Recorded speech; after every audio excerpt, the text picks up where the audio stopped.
let's dive into that. Cool. Hold on one sec. Let's dive into that because that was a great question. So I got this subscriber question the other day, and I thought it was fantastic, and it actually pertains a lot to what we're actually talking about today.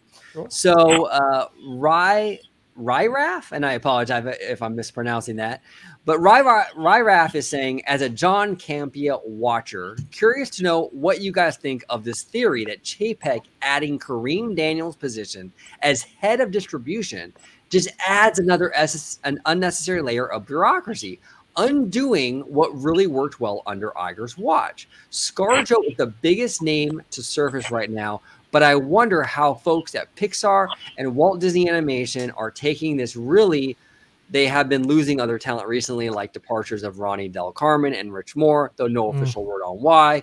It just seems like there are a lot of leaks to these trades from disgruntled folks in the industry, and Chapek's team seems to be doubling down, like we talked about, on their stance rather than trying to work with the detractors to reach a good compromise. Now, I also do want to bring up this real quick, and then I do have Chapek actually had an interview with the lovely Julie Bornstein of CNBC, and Chapek was actually kind of defending what Ralph was discussing here. We're saying that, like, what this move does is it before, I guess historically what would happen was that individual studios would set where content would go, so they would decide if it was on Disney Plus or in theaters or what have you. Chapek's argument to this is that we wanted to take that, which is technically a business decision, put it in the hands of business people and let the creatives just worry about the creative aspect. Okay, so that, not saying that's right or wrong. I'm just saying that when and I'll link this down below, but his interview with Julie Bernstein, that's his justification for it, was that it gives the creatives more ability to focus on what they do and leave the marketing, the business distribution end to Kareem Daniel. Now, I'll start with you, Vash. In terms of Ralph's comment, what are you feeling, man? What do you think about this? I only act like I know everything. Look, I think this is very interesting. You know, we've had this discussion before as far as the bureaucracy that Chapek is adding. Look, we had some. I mean, not only just high profile losses in talent like Ronnie Del Carmen and Rich Moore, but we also, I mean, you know, right when this transition was taking place, we lost some key Imagineers that have been on for a long time. Joe Rohde, Kevin Rafferty. They kind of like, oh, I'm gonna get out of here with this transitional period taking place, and we were all like, I wonder why they're leaving so soon. You know, because in the case of Joe Rohde, he had active projects going on. Mickey and Minnie's Runaway Railway is going up at Disneyland. Why is Kevin Rafferty leaving? He was supposed to be the head of that project and so forth. And then we have, you know, Imagineering being, you know, taken from Glendale to Lake Nona, and, you know, just all these things. That's kind of, like I said before, during our pseudo our play board comment, you know, he has burned some relationships, and one of the ways you do that is you add layers of this bureaucracy, you add layers of management, right? This kind of middle role, and I think that's what John Campea was really saying. It's like, well, wait a minute, you have Kevin Feige, who gets rid of Ike Perlmutter so that he can speak directly to, you know, Bob Iger in terms of a lot of decisions that were being made, has direct relationships with Alan Horn, and now you're adding in this middle layer here? How does this make sense? I can see what Bob Chapek's saying. Also, too, remember, he's got to kind of set the tone for the entire company, so he needs some of his people in his camp directing what's going to happen here. My pushback to that is like, at what point does that become, well, you've got to make this product to be released in this way, versus letting the creators be creative and having that product settled on you, and then you figure out where that distribution goes? I can see that kind of tug and pull there, and it seems to me maybe a little bit unnecessary, but what do you guys think? Well, Vash, I do want to ask you, and I honestly genuinely don't know the answer to this. I don't know if you do either, but wasn't there always kind of a little bit of like wasn't there always kind of like a demand to some degree from Burbank down? Like Disney Animation, for example, Disney Feature Animation, Disney Animation Studios, they can't just do whatever they want, even under Iger. Like there was an expectation there from Burbank that they were going to release 1 or 2 a year. So isn't there always kind of this kind of pressure from above that like, well, we really want you to release this many a year. We want you to do a show for Disney Plus. Wasn't that always kind of there already? I suppose, but any kind of delivery like that would have been delivered to the head of the studio, and then the head of the studio would figure that out. And now you have somebody in between all that. You have Burbank, C-suite, and then you have Kareem Daniels, and now you have the Burbank, or now I think they have now they have a new studio coming up in Canada, Vancouver. Vancouver, yeah. Yep. So now you have somebody between all that, and it's like that's kind of weird because now do the head creatives and the head leadership at those studios have full control over that process? Do they have? I mean, can they dictate that kind of stuff out? I mean, that's kind of where this tug and pull comes from. It's like you have this Kareem Daniels who's now in there saying, potentially saying you have to produce this product for this distribution schedule, for this distribution method, and that's why it's kind of up in the air right now. And that's sort of kind of like how Pixar used to be when Lasseter was running the show with the animation studios, because after Toy Story 2, after he did Toy Story, A Bug's Life, Toy Story 2, he kind of passed the torch down to these other directors. You have Pete Docter, Andrew Stanton. Then he brought Brad Bird in, and they kind of all did their own thing where it was like their style, their story, their type of animation. So it almost seems like, again, just like with the 2D animation, it's almost like a way of like a dying art form, so to speak, where it's like someone else has control over your baby. But it's different to have a John Lasseter or an Ed Catmull there, right? Guys who have worked in this creative field versus Kareem Daniels. Oh, absolutely. It's like that's a different thing. That's where it's like, you're kind of throwing these people in there. It's like, again, what is the real plan? It's like these things are being added or taken out within the company, but there's no true explanation as to why. When it really depends on what Kareem Daniels has authority to do. If it's really just like what Chapek was saying, Kareem just gets the content, and then Kareem decides where it gets placed, whether Disney Plus, ABC, or theaters. If it's just that, I probably don't have that much of an issue with it. But if Kareem is actually going to the studios and saying, I need you to make this, this, and this, I'm going to have an issue with that. So it just depends on what kind of power he has. If he's just a decision maker as to where it lands, what platform, that doesn't really bother me. But even like what happened with Luca, it's like it went directly to Disney Plus, no premium access, no nothing. So everyone that worked on that film, the directors, the writers, the animators, and I think Orange Grove, you and I had a discussion about this at a prior video of how much control does one have over their own film, because they're pouring their blood, sweat, and tears into these films, and to just say, to cast it off, to say, okay, it's just going to be put on Disney Plus free of charge, just go and watch it. It kind of makes you feel like your craft isn't good enough compared to another person's film.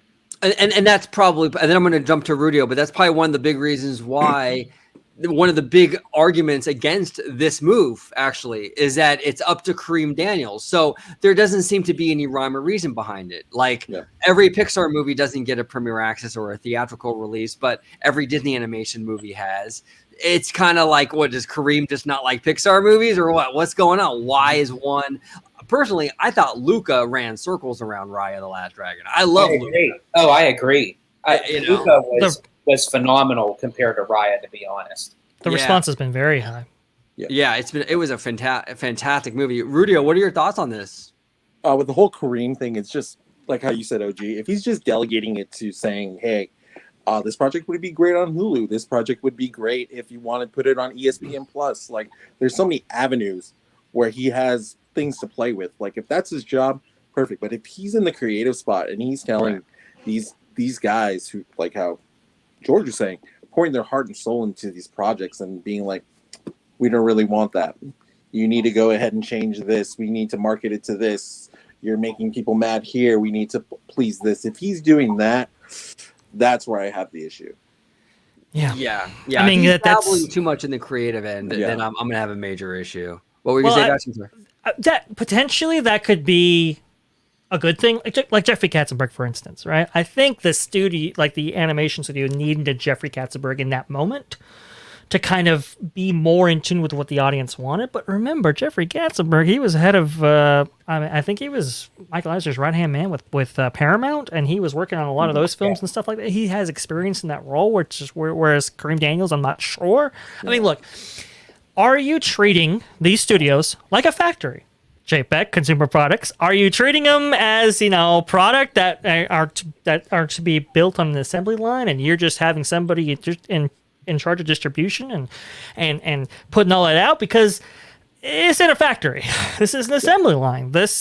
People who work at these studios feel they're producing art and producing, that kind of they're kind of etching on pop culture, so to speak.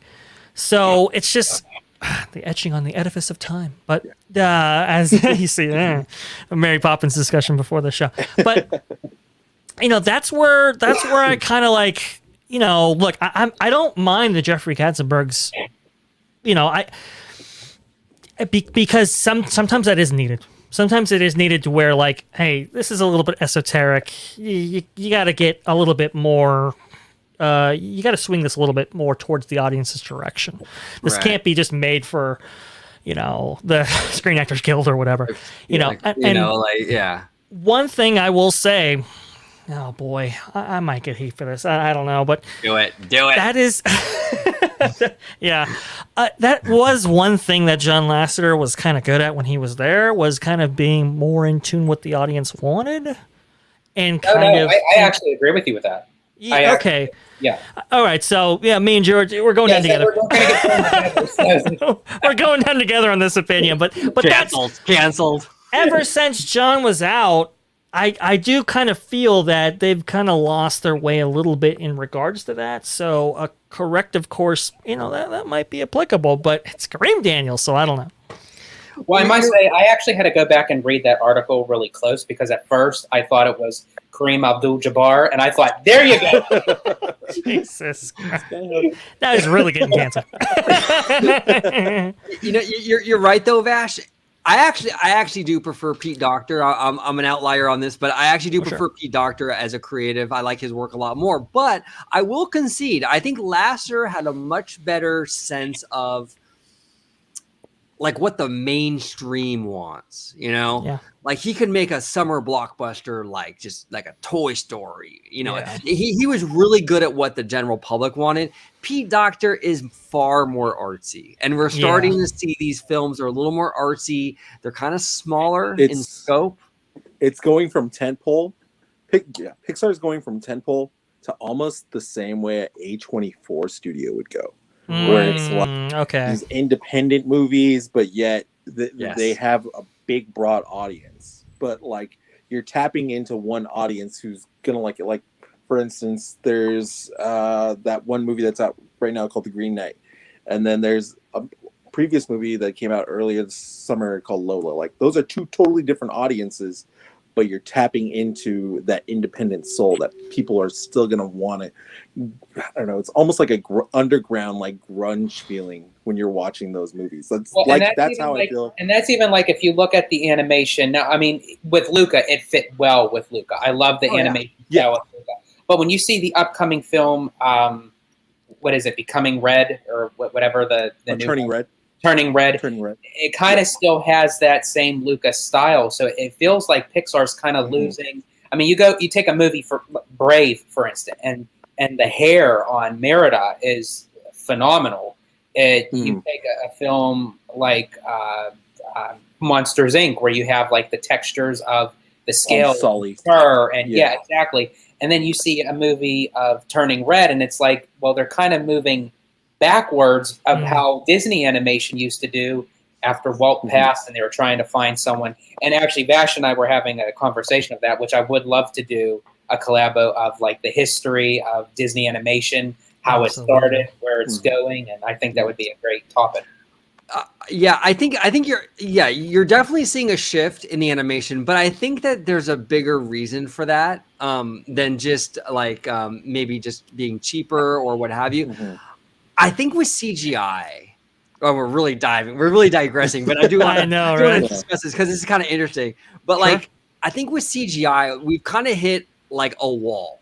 You can only get so realistic, like before it becomes a live action movie. So I think that the natural evolution of CGI is to start getting more stylized, because really, how much more real can you get? It's already real looking, you know? I'm sorry, you didn't like Mars Needs Moms? You didn't like that animation style? It was a masterpiece. Oh, I was about to say, OJ, I was about to say, because that is just an epic. It's just, it's not something that the whole company had to absorb the cost of. We had cuts all across the company in all of its lines. No, it was a great film. No, you're right. You are getting into that uncanny valley. That kind of like, if you go too realistic, it's just, so you have to have some illustration. You have to have some kind of, what should I say? You have to have some kind of stylized look to it, right? To get away from that. But I think you guys are right. I think they are kind of losing their edge when it comes to that. And you're seeing it more in video. I mean, I'm lucky enough to have the PlayStation 5 and played the new Ratchet and Clank game. Yeah. And what I'm seeing in that video game, just based off the technology, what they use, it's I want to say it's a little bit better than what Pixar's put out the last 3 years.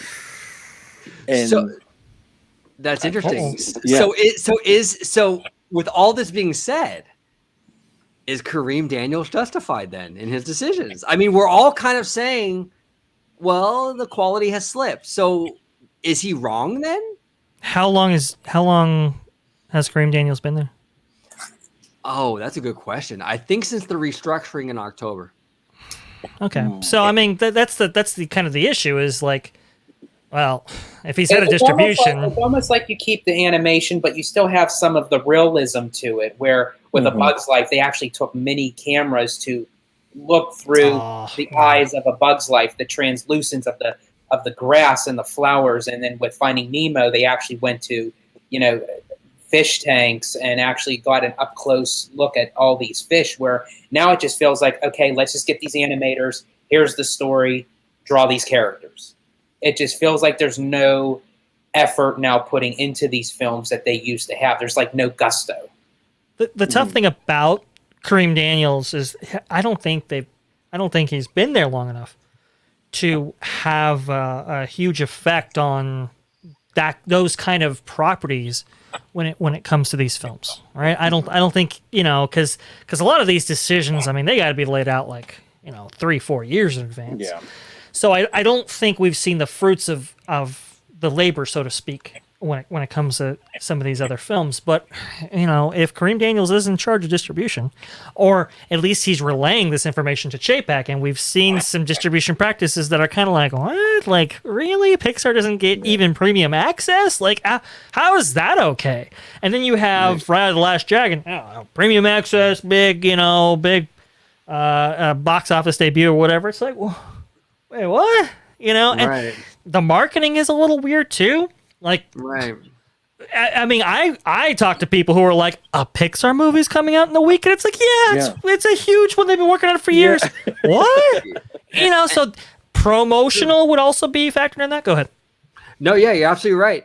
And here's the other thing: if we notice everything we've talked about today, all the drama that we're seeing with the company right now, whether you agree with ScarJo, disagree with ScarJo, whether you like Day and Date, whether you don't like Day and Date, literally all the drama stems from the Kareem Daniels side of the company. And I made a video yesterday defending him because I think the rap was kind of unfair in portraying who he was, but it kind of all does stem, whether it come from the Pixar studios being mad about their not getting theatrical releases and premiere access, whether it be the talent situation. It's all coming from that side. So that's a red flag. That's absolutely a red flag.